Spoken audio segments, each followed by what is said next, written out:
Jeg har fået til opgave at lave en screencast om menstruationscyklusen. Øhm, og jeg vil gå over 4 ting. Til at starte med vil jeg gå over grundlæggende om menstruationscyklusen. Derefter vil jeg komme over kvindernes hormoner, hvad de gør.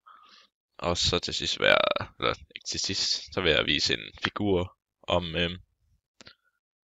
menstruationscyklusen og fortælle derudfra, hvad der sker. Og til sidst har jeg en figur om, hvad der sker, når man træner. Ja. Grundlæggende.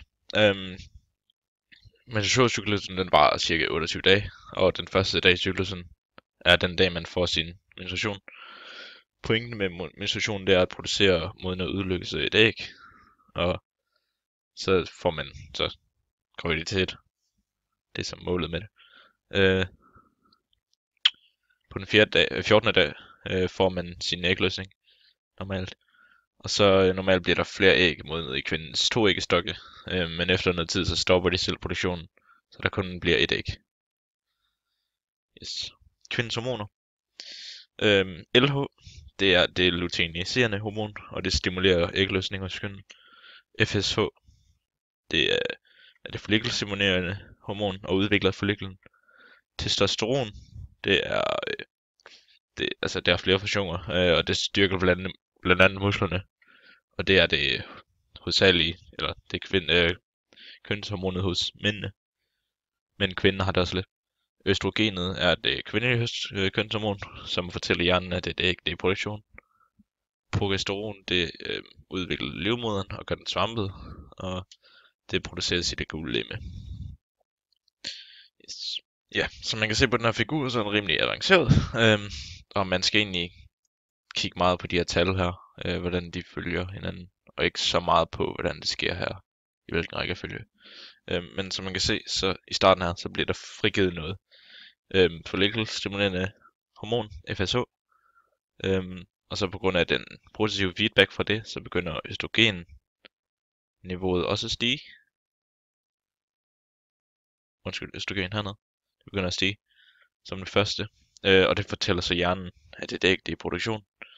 Det næste så sker, det er så, at slimhinden det begynder at vokse hernede, for at gøre klar til ægget. Den bliver så sej og slimet stor. Og så stiger FSH igen, og det laver så positiv feedback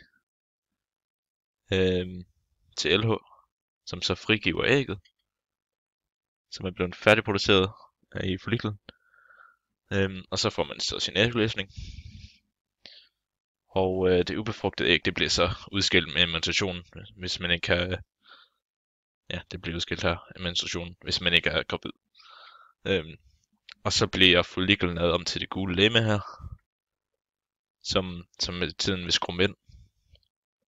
Fordi der ikke er nogen follikel længere. Nej, undskyld. Fordi der ikke er nogen follikel længere, så falder østrogenproduktionen igen her. Og det bliver så udbyttet med progesteron. Produktionen som stiger igen. Så det har en positiv feedback til progesteron. Og den negative feedback fra progesteron, den gør, at LH og FSH niveauet det igen falder.